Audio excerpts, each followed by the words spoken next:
आज 30 अप्रैल 2022 को हमारे साथ समाज के मौजूदा लोग बैठे हैं। इनसे हम जानना चाहेंगे कि जो कई सालों से हनुमान मंदिर समाज का जो मंदिर है, धरोहर है, जो पूरे हिंदुस्तान में जिसकी पहचान है, समाज के लोग आगे यहाँ रुकते थे, ठहरते थे, शादी ब्याह होती थी, और आज की तारीख में वो हालत है कि जीना ख़राब है, छत ख़राब है, दीवारें ख़राब है, और यहाँ तक कि बिजली भी कटी हुई है, मीटर नहीं है। चोरी से बत्ती कुछ जला रहे थे लोग और वो बत्ती कटी हुई है। मीटर के ऊपर वहाँ पे हनुमान मंदिर में 4-5 लाख रुपए का बिजली का बिल है चोरी का। ये हमारे साथ हैं हमारे राजेंद्र निर्वाण जी। हम इनसे जानना चाहेंगे, जो हनुमान मंदिर में कई सालों से इनको भी पता है, इनकी इतनी उम्र हो चुकी है कि अभी तक कुछ सुधार विकास कुछ नहीं हो सका है। अब हनुमान मंदिर में कभी आपने ऐसा देखा कि आपको किसी ने हिसाब किताब दिया हो, किसी ने चुनाव कराए हो या चुनाव आपके सामने हुए? देखिए भाई साहब, हमने तो आज तक कभी देखा नहीं है ना मंदिर का कभी सुधार हुआ, और होना चाहिए। यहाँ शादी ब्याह हो जाता था गरीब आदमियों का, वो तक नहीं हो रहा। बत्ती कटी हुई है, बत्ती आती नहीं है, कहाँ जाएगा यहाँ का गरीब आदमी? तो यही देख के मंदिर में शादी कर देता था, सोच के भाई गरीब आदमी रहते हैं। एकमात्र आपका दिल्ली में यही एक जगह है समाज, यही जगह है हमारे पास, और कौन सी जगह है हमारे पास? और कोई जगह ही नहीं। अभी कभी आपने देखा है कोई प्रधान ऐसा आपके सामने आओ जिसके वोटिंग हुई हो, चुनाव लड़ा हो? प्रधान यहाँ पर बना है जी, यहाँ पर तो सबने लूट घसोट कर दी है। और आपकी जानकारी में मैं लाना चाहता हूँ, 30 यारी कोर्ट के जज साहब ने पिछले 10 साल का रिकॉर्ड शिवनारायण खनगवाल से मांगा था। जसवंत सिंह ने उन पर केस डाला था, तो उन्होंने नहीं दिया, आज तक वो छोड़ के भाग गए। अब वो छोड़ के तो अपना भी जाएंगे। वो गरीब आदमी 10 साल तक केस लड़ता रहा, अब वो कहाँ से चले? वो भी राम को ऊपर जाके प्यारे हो गए, अब कहाँ जाएंगे? अब आप क्या चाहते हो, इस मंदिर का क्या होना चाहिए? ये चाहते हैं जी इसका सुधार हो, कोई अच्छा आदमी प्रधान बने मंदिर का, नए सिरे से, मतलब एक खुले रूप से चुनाव हो, खुले रूप से चुनाव हो, समाज के बीच में। समाज का भाई, समाज बैठा हुआ है, समाज करेगा इसको चुनकर। अब ये हमारे जो किशन सोलंकी जी हैं, जो बाबूराव सोलंकी के पोते हैं, इन्होंने भी, इनके परिवार ने भी मंदिर में बहुत काम किया है, बहुत उसमें योगदान है, और इसको बनाने में भी बाबूराव सोलंकी का हाथ है, सुल्तान सिंह का हाथ है, और कई लोगों को, बुजुर्ग जो बड़े बड़े लोग हैं, खुशीराम जी हुए जैसे, और बागड़ी परिवार, सोलंकी परिवार, कनकवाल परिवार। तो अभी इन्होंने कोर्ट की लड़ाई लड़ी थी जिसमें इनको विजय भी हासिल हुई है, और इनकी मैनेजमेंट कानून आज भी ये हनुमान मंदिर सोसाइटी के कैशियर हैं, कानून के अनुसार, कोर्ट के आदेश के अनुसार। तो इस विषय में मैं इनसे जानना चाहूँगा कि जो समाज में जो गुमराह कर रहे हैं लोग, और जो कोर्ट को भी मिसलीड कर रहे हैं, समाज को भी मिसलीड कर रहे हैं, घोटाला भी कर रहे हैं पैसों का, और अपने गले में हाथ डाल के 10-12 रुपये का हाथ डाल के प्रधान बन जाते हैं। किस तरह की परंपरा है समझ नहीं आ रहा। हज़ारों की संख्या में समाज रहता है, बिरादरी विराजमान है, और किस तरह बिरादरी की आंखों में, मैंने सुना ही था कि लाल मिर्चा डलती है, देखा पहली बार है कि लाल मिर्चा भी डल रही है समाज की आंखों में।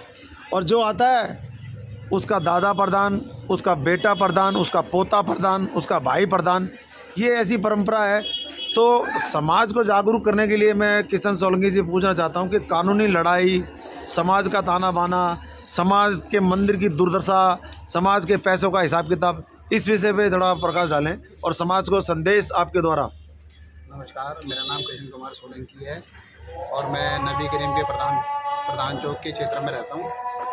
जैसे कि अभी आपने बताया लक्ष्मण भाई कि पिछले 20 सालों से हमने जो कानूनी प्रक्रिया और कोर्ट के अंदर जो केस लड़ा है, इनके खिलाफ लड़ा है, और कोर्ट ने जो इनसे इंसाफ मांगा है 10 साल का, पिछले 10 साल का हिसाब मांगा है, वो सभी जानते हैं अच्छी तरीके से। और उसके बाद हमारी कमेटी चुन के आई है अभी, और 2018 से हमारी कमेटी इसमें काम कर रही है, हमारी काम कर रही है इसके अंदर। नहीं, बस जैसे कि 2018 में जहाँ तक हमें पता है, हम भी कोर्ट गए थे, तो उनसे हिसाब किताब मांगा, तो उन्होंने कहा था प्रधान and general secretary I have the change हो गए। तो कैसे चेंज हो गए फिर, बिना कोर्ट के आदेश के कैसे बन गए?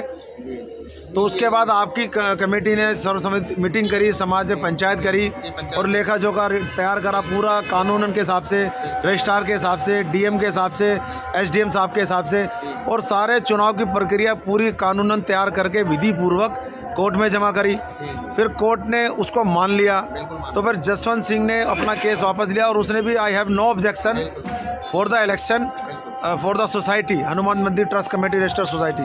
तो कोर्ट ने सारी चीज़ें ख़त्म कर दी और आपको मैनेजमेंट को स्थापित कर दिया। बिल्कुल। उसके बाद ये किस तरह से आते हैं कि कौन से कानूनी रूप से आ रहे हैं ये लोग? एक्चुअली में क्या है, ये कोर्ट में ही रहते हैं, कोर्ट के अंदर हाँ कोर्ट में ही रहते हैं और कोर्ट मतलब कोर्ट गलत तरीके से जो है मतलब इन्होंने प्रधान बना दिया है। लेकिन कैसे बना सकते हैं जब कोर्ट ने आपको कह दिया इलेक्शन या तो सर्वसम्मति या तो पूरा ओपन इलेक्शन हो? हाँ बिल्कुल, हम तो ये चाहते हैं कि ये समाज का मंदिर है, यहाँ पर 15,000 के करीब लोग रहते हैं यहाँ पर धानक समाज के, और यहाँ पर बिल्कुल खुले रूप से इलेक्शन होना चाहिए, खुले रूप से इसको बुलाना इलेक्शन होना चाहिए, और जो यहाँ पर इलेक्शन के अंदर जीतेगा वो यहाँ का प्रधान बने। अच्छा नहीं, सवाल ये है कि एक कानूनी प्रक्रिया होती है। जब भी कोई रजिस्टर्ड सोसाइटी है, रजिस्टर्ड सोसाइटी एक्ट 1860 मेरे ख्याल से यही है ना, तो सोसाइटी और ट्रस्ट में बड़ा वो है। तो मैं आपसे मेन पॉइंट की बात ये जानना चाहूँगा कि ये मंदिर एक परिवार का है या समाज का है? ये समाज का मंदिर है, जैसे कि लक्ष्मण भाई आपको मालूम है, कोर्ट ने ये बताया ये सोसाइटी है, और ये सोसाइटी और ये डिसाइड भी हो गया है, ये प्रमाणित भी हो गया है, सर्टिफाई वेरीफाई भी हो गया है कोर्ट ने। हाँ अभी आपने जो प्रस्तुत किए हैं लोगों के सामने, तो सोसाइटी के माध्यम से अभी आपने भेजे हैं, सबको भेजे हैं, सबको बता दिया है, कोर्ट ने भी ये ऑर्डर दे दिया कि ये सोसाइटी है, ये सोसाइटी नहीं है। यस, ये हनुमान मंदिर समाज का मंदिर सोसाइटी का मीन्स ये है कि समाज का होता समाज है का। और प्रधान बदलते रहते हैं। बिल्कुल बिल्कुल। अभी हमारे बीच में आ चुके हैं संजय तंवर, जो कि समाज के बुजुर्ग चौधरी धर्मपाल तंवर जी के सुपुत्र हैं। हम इनसे भी इस विषय में जानना चाहेंगे कि समाज के हनुमान मंदिर में कब कब चुनाव होने चाहिए और हिसाब किताब देना चाहिए या नहीं देना चाहिए, या कोर्ट के आदेशों का पालन होना चाहिए नहीं होना चाहिए। अभी इसमें कुछ वकीलों ने बहुत झोल-झाल किया हुआ है, तो संजय तंवर जी अपना विचार इसमें हम जानना चाहेंगे कि समाज का मंदिर उसको किस तरह से बनाया जाए, सुधारा जाए, बनाया जाए, और उसमें बच्चों के लिए, शादी ब्याह के लिए, आने वाली पीढ़ी के लिए। और मंदिर में बहुत ज़्यादा उल्टा बत्ती भी कटी पड़ी है, पैसों का बहुत बड़ा झोल-झाल है। संजय तंवर जी बताइए। चुनाव कराने चाहिए और चुनाव जो चीज़ समाधान करने लोगों के वो पब्लिक के समाधान करने चाहिए, और समाज लेवल के ऊपर जो भी काम है वो आपस में मीटिंग करके करने चाहिए और चुनाव कराने चाहिए। तो भाई चुनाव के लिए जो व्यक्ति अच्छा लगे उसको पब्लिक चुने, जी, जो अच्छा ना लगे उसे छोड़ दे। चुनाव इसमें एक बार तो करा के कोर्ट में दाखिल कर दिए हैं, जसवंत सिंह ने अपना केस वापस ले लिया जो उन पर डाला हुआ था। अब ये मतलब मेन जो बात है, जो मेन मुद्दा है, एक परिवार ये कहता है ये मेरा मंदिर है। मंदिर समाज का है या उस परिवार का है? ये समाज लेवल का मंदिर है, समाज का मंदिर है जो समाज के बुजुर्गों ने बनाया था। ये तो और अब आप मंदिर में क्या चाहते हैं कि ओपन खुले रूप से चुनाव होने चाहिए खुले रूप से चुनाव होना और अच्छे पढ़े लिखे समझदार इंटेलिजेंट लोग आए चुनाव की प्रक्रिया में, चुनाव जीत के। ये हमारे बीच में सिकंदर वागड़ी जी बैठे हैं। हनुमान मंदिर के बारे में कुछ अपने व्यू, अपने विचार, क्योंकि बहुत हो गया है, 20-25 साल बहुत बड़ा अरसा हो जाता है और समाज बिल्कुल इसमें पीछे हो रहा है। हजारों लोग समाज के रहते हैं और सबकी भावना को ठेस पहुंचाई जा रही है। तो सिकंदर बागड़ी जी, हनुमान मंदिर में रूपरेखा, इसका प्रोग्राम, इसकी योजना, मंदिर को बनाने की, सुधारने की, विकास करने की, बिजली का मीटर लगाने की और आगे चुनाव प्रक्रिया की क्या होना चाहिए? ये मंदिर का तो चुनाव होना बहुत आवश्यकता है उसकी, और उसके अंदर जो प्रधान बनना चाहिए वो भी बहुत बढ़िया तरीके से बनना चाहिए और पढ़ा लिखा बनना चाहिए। ऐसा ना हो कि अनपढ़ को बिठा दो और ज़्यादा पढ़ा लिखा भी नहीं होना चाहिए, जैसे कि अब जो लोग बाग बैठे हैं बेखामा का अपनी मर्जी कर रहे हैं और कहते हैं जी मंदिर हमारा है, मंदिर हमारा है। मंदिर तो समाज का है, सही बात। तो समाज के लोग बाग उसके अंदर काम करें, समाज के लोगों से पूछा जाए भाई इसके अंदर क्या क्या चीज़ होनी चाहिए, नहीं होनी चाहिए। सबसे पहला मेरा ये सवाल है कि हनुमान मंदिर के चुनाव होने चाहिए नहीं होने? बिल्कुल होने चाहिए, खुले रूप से होने चाहिए, पंचायत करके होने चाहिए, एक चुनाव अधिकारी नियुक्त करना चाहिए।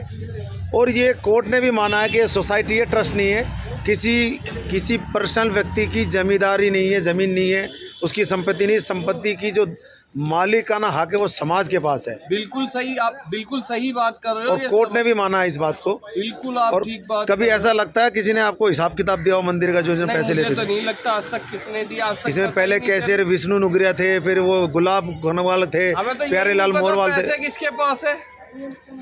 आपसे लेके तो जाते होंगे ना चंदा, कभी लिया होगा, आपके बाप दादों ने दिया होगा। बिल्कुल दिया होगा, लेकिन हमने तो देखो ऐसा है, हमें आज तक यही नहीं पता चल रहा इसके अंदर मकान मालिक कौन, किराएदार कौन है और किराएदार किससे कब पैसे किस वक्त लिए जा रहे हैं। एक अब इतनी शादियां होती थी पहले, ये तो आपको भी पता है, ऊपर शादियां होती थी, सबों से पैसे लिए जाते थे। एक दुकान जो नंदलैंड विनोद कुमार को दी शिवनारायण खनगवाल ने, उसमें सूत्रों के हवाले से खबर ये आ रही है कि लाखों रुपए दिए गए थे और महीने का हुआ था, गवर्नमेंट की समाप्त होगी है, तो उसको फिर खाली कराना चाहिए। उसका पैसे का हिसाब किताब समाज को लेना चाहिए, बिल्कुल लेना चाहिए। और इन सब किराएदारों से पैसे आपका नाम बताइए क्या है? इस विषय में कुछ आपने विचार रखी है, समाज के हैं आप भी? आप चुनाव चाहते हैं नहीं चाहते? मैंने पक्का चुनाव चाहते हैं। ये थे हमारे समाज के लोगों के विचार, और आज का इंटरव्यू ज़बरदस्त इन्होंने दिया है, समाज की भावना सामने आई है, और इस इंटरव्यू से समाज के और लोगों को भी प्रेरित होकर और इस वीडियो को ज़्यादा से ज़्यादा आगे अपने ग्रुप में वायरल करना चाहिए।